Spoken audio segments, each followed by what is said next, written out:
So the first question, and I'm going to shoot it to Jeff for this one, is what do you think the purpose of colleges and universities in the U.S. actually is? Oh, well, to go get a higher level of education, I think that's the purpose there, right? And then the sub-purpose is to enjoy a fruitful college experience, alcohol, sporting events, namely football if you're in the South, SEC. But if you're asking the question about like what is the purpose of them for higher education, I think that's their purpose. All right, Joey. Yeah, on paper it's higher education for sure, but I think, at least for me personally, when I went to school, I didn't go to class and ended up dropping out before they could kick me out for academic failures. But to this day, my entire inner circle of work community is either direct or 1 degree of separation from my college experience. Really? And part of that is because I moved to Nashville to do music and went to Belmont, which is, a university right at the mouth of Music Row. And everyone I got into an inner circle with at my college was there to do music. So, we saw a lot of people fall off because they didn't make it and they went home, whatever. But the ones of us that did make it, it was kind of the iron sharpens iron thing. And we all ended up getting gigs, whether it was as songwriters, artists, or on the business side as publishers, label reps, managers, agents, whatever. And, that was, I moved to town in 2006. So that was, we're coming up on 20 years ago. And through my university experience, I collected what became my inner circle of community with friendships and business. So nowhere in Joey's answer did you mention athletics, No. sports once. No, because for me personally, my university, I went to Belmont and it was 5,000 students at the time. Our men's basketball team is good. We make the tournament probably every other year. But no football team, no. And it's an artsy school, Yeah. Everybody went there because they wanted to make it in music for the most part. And there's other departments, but like the people I ran with. So we were just fully entrenched in the music world, in that creative lifestyle, and not into the athletics. But like all my friends from back home went to Michigan, most of them went to Michigan State. And most of their social life was based around Michigan State basketball because Tom Izzo was God and that team was incredible back then. So a lot of their culture was based around the sports. So what is the purpose of college athletics then?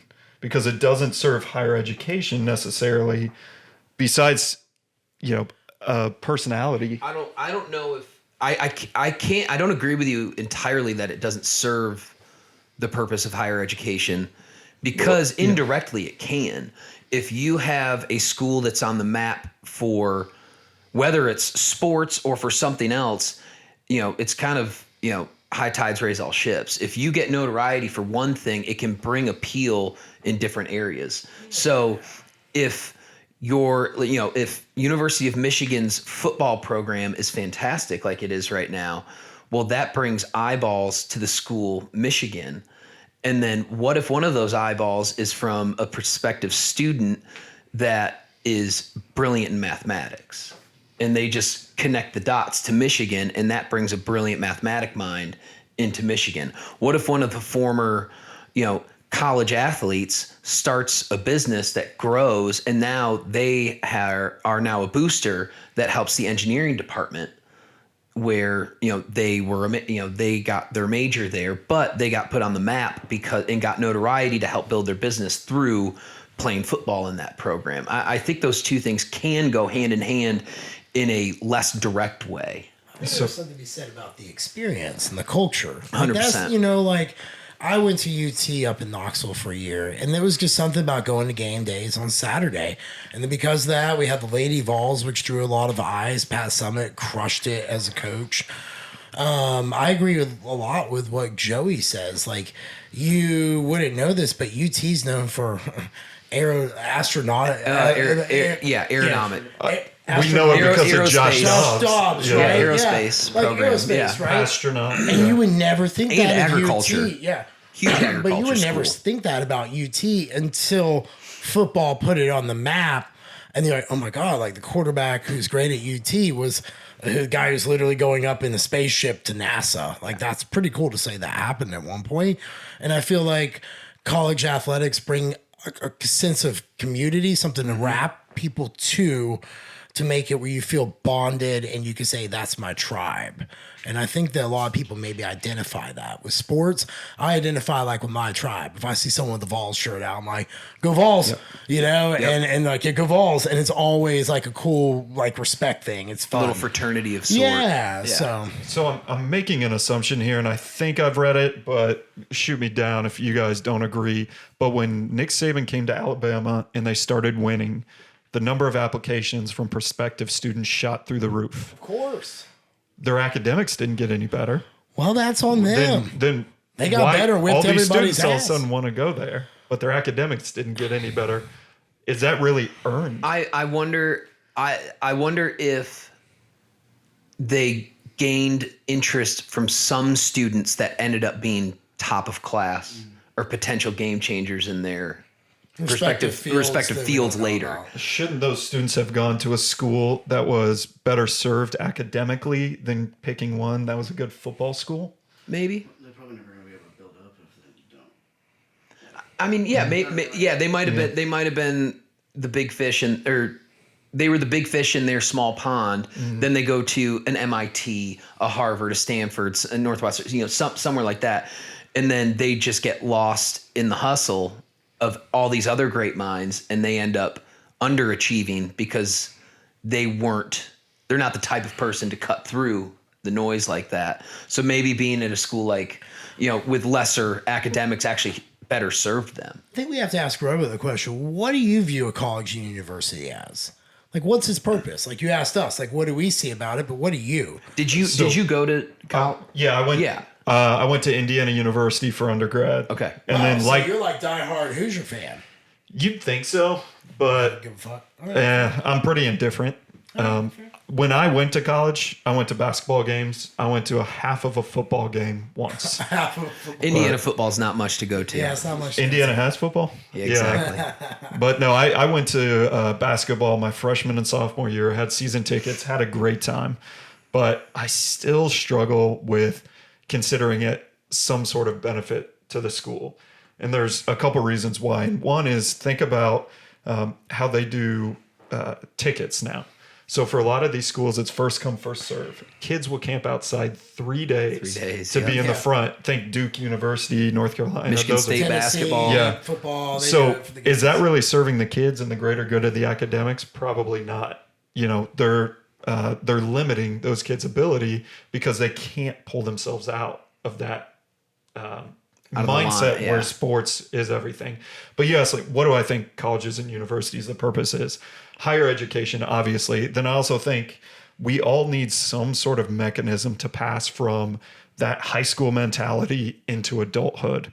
We all have different ways to do it. For a lot of people, that's going to 4 years of college, learning to live somewhat independently, but not fully. It's a way to transition into Like the a real halfway world. house of sort. It kind of is. Yeah. Yeah. Yeah. I think that's the best way to look at it. And you're with all people your age, but you're dealing with real world issues in some way. All right, how do I buy my food this week? Because I also want to drink beer and I Yeah. can't do both. Yeah. And you get to experience all that and learn all that with a bit of a safety net Yeah. of school. But Your question about the programs and like the building the thing. I was thinking about it. What about like for example, like the big universities, Power 5 schools, SEC schools, but those programs bring a lot of money that builds buildings, that brings in technology to the school. Isn't that like a benefit to the school? I'm going to have Joey answer a little bit about the finances because I know you dug into this a bit ahead of time and what you mean- think first. Oh yeah, hit us with some data, baby. Yeah, college finances for dummies featuring me. We're all unqualified. That's what makes us qualified to highly discuss unqualified. this. Yeah.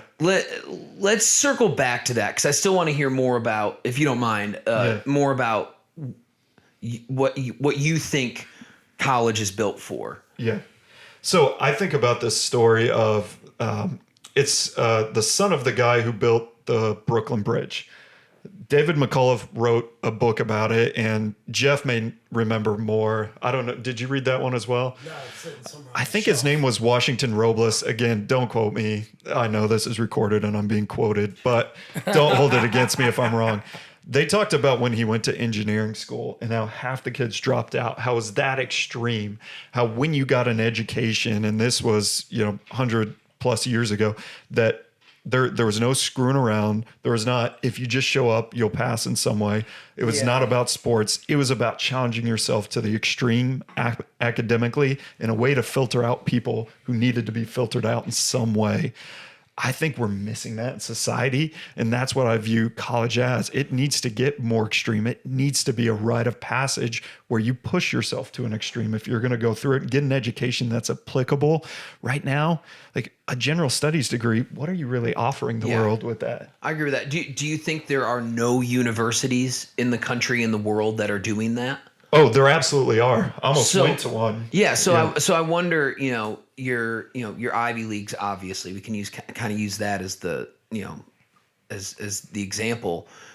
That's where that like, can there not be multiple ways to do this? Because one thing I think about too is like another purpose of college is to go have some fun too. In college that's sports, what I'm saying. I mean, it was better to rip on a Saturday morning on game day, maybe. Like at the end of the day, getting together with your crew and watching your team play on a Saturday or a Wednesday night for basketball, or going to support the girls' volleyball team. I mean, was it University of Wisconsin? It was Wisconsin and Nebraska, I think, back to back, set the record, the attendance record for women's volleyball games because they put them in the football stadiums and did like 20,000 tickets.